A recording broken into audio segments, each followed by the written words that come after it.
శ్రీ గురుభ్యో నమ. ఆర్యన్ ఆస్ట్రాలజీ టీవీకి స్వాగతం. ప్రస్తుతం ఈ వీడియోలో వివాహ జీవితంలో సమస్యలను ప్రసాదించే 2 కాంబినేషన్స్ గురించి తెలుసుకుందాం.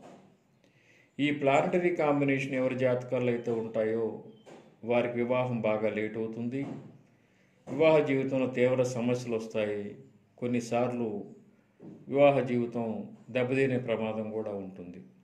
ఈ కాంబినేషన్స్ వల్ల వారి వివాహ జీవితం అంత ప్రశాంతంగా సాగదు. స్కిప్ చేయకుండా చివరి వరకు వీక్షించండి.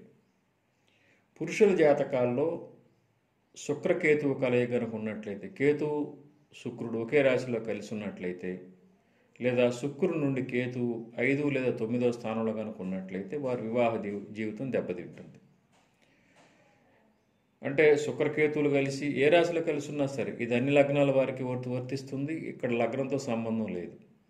ఏ రాశిలో కలిసి ఉన్నా, శుక్రకేతువులు ఏ రాశిలో కలిసి ఉన్నా సరే, లేదా శుక్రుడి నుండి 5 లేదా 9వ స్థానంలో కేతుగ్రహం ఉన్నా కానీ ఈ మగవారి వివాహ జీవితం దెబ్బతింటుంది. వారి వివాహం బాగా లేట్ అవ్వటం, వివాహ జీవితంలో మనస్పర్ధలు రావటం, గొడవలు రావటం, అపార్థాలు రావటం, తద్వారా వీరి వివాహ జీవితం అంత ప్రశాంతంగా సాగదు.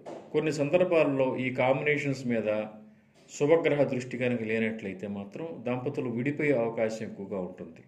అంటే ఆ జాతకుడికి వివాహ జీవితం పూర్తిగా దెబ్బతింటుంది.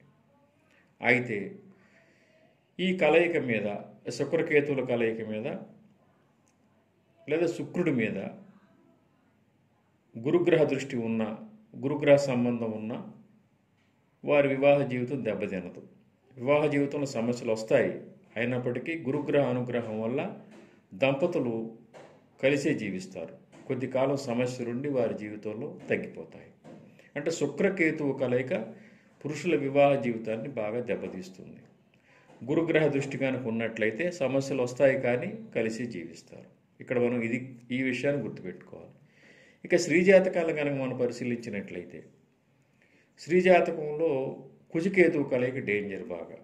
కుజుడు కేతువు కలిసి ఏ రాశిలో కలిసి ఉన్నా, లేదా కుజుడు నుండి కేతువు 5 లేదా 9వ స్థానంలో ఉన్నా కానీ స్త్రీలకు వివాహ జీవితం బాగా దెబ్బతింటుంది. వివాహం బాగా లేట్ అవుతుంది.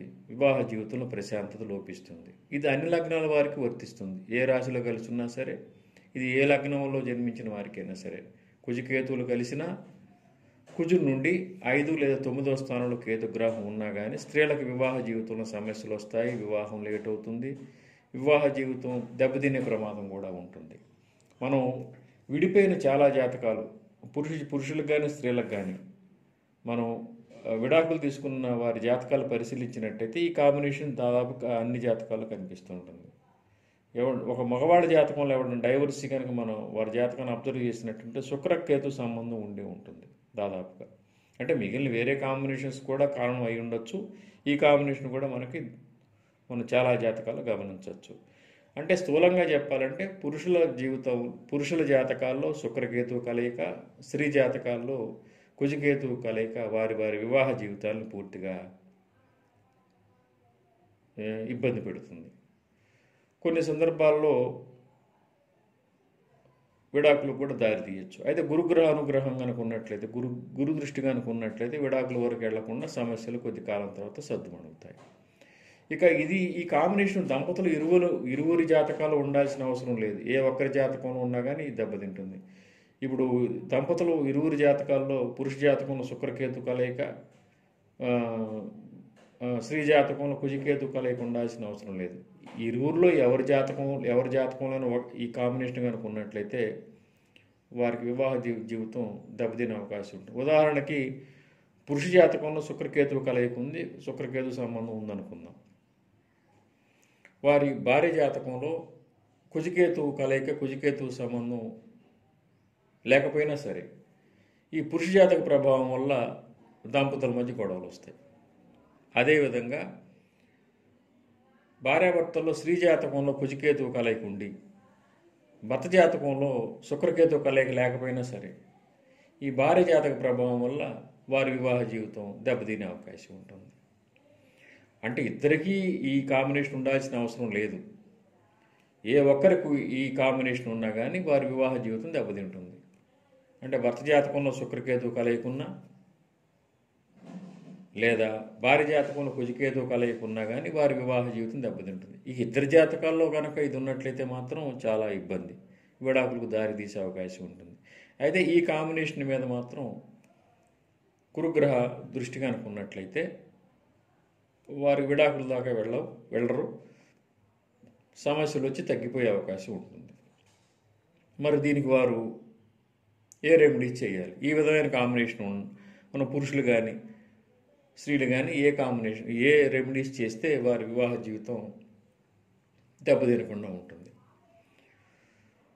ఇక పురుషులకు శుక్రకేతు కలయిక కనుక ఉన్న జాతకులు వాళ్ళు ఏం చేయాలంటే, సంవత్సరానికి పురుషులకు శుక్రకేతు కలయిక, స్త్రీ జాతకంలో కుజకేతు కలయిక ఉన్న జాతకులు వాళ్ళ వివాహానికి పూర్వమే ఒక 5 సంవత్సరాల పాటు ప్రతి సంవత్సరం స్వాతి నక్షత్రం రోజున నరసింహస్వామి కళ్యాణం కనుక చేయించినట్లయితే ఈ సమస్య తగ్గిపోయే అవకాశం ఉంటుంది. సమస్యలు వచ్చినా కానీ విడాకుల దాకా వెళ్ళకపోవచ్చు. అంటే స్వాతి నక్షత్రం రోజున లక్ష్మీ నరసింహస్వామి కళ్యాణం చేయించాలి. నెక్స్ట్ అదేవిధంగా కృత్తికా నక్షత్రం రోజు సుబ్రహ్మణ్య స్వామి కళ్యాణం కనుక చేయించినట్లయితే ఈ సమస్య తగ్గుముఖం పడుతుంది. ఇంకా వీరు ఈ కాంబినేషన్ ఉన్నవారు తరచూ శివాలయాల్లో అభిషేకం చేయిస్తూ ఉండాలి. ఇంకా విష్ణు సహస్రనామ స్తోత్రం కనుక ప్రతిరోజు పఠిస్తూ ఉన్నట్లయితే దంపతుల మధ్య ఉండే గొడవలు కూడా తగ్గిపోయే అవకాశం ఉంటుంది. అంటే ఈ కాంబినేషన్ శుక్రకేతు కలయిక ఉన్న పురుషులు కానీ కుజకేతు కలయిక ఉన్న స్త్రీలు కానీ 5 సంవత్సరాల పాటు ప్రతి సంవత్సరం ఒకసారి స్వాతి నక్షత్రం రోజు లక్ష్మీనరసింహ కళ్యాణం, కృత్తికా నక్షత్రం రోజున సుబ్రహ్మణ్య కళ్యాణం చేయాలి. తరచూ శివాలయాలు అభిషేకం చేస్తూ ఉండాలి, విష్ణు సహస్రనామం చదువుతుండాలి. ఈ రెమెడీస్ కనుక చేసినట్లయితే ఈ సమస్యల నుండి బయటపడే అవకాశం ఉంటుంది. శ్రీ దత్త శరణం మమ. శ్రీ ఉమామహేశ్వర కృపాసిద్ధిరస్తు. స్వస్తి.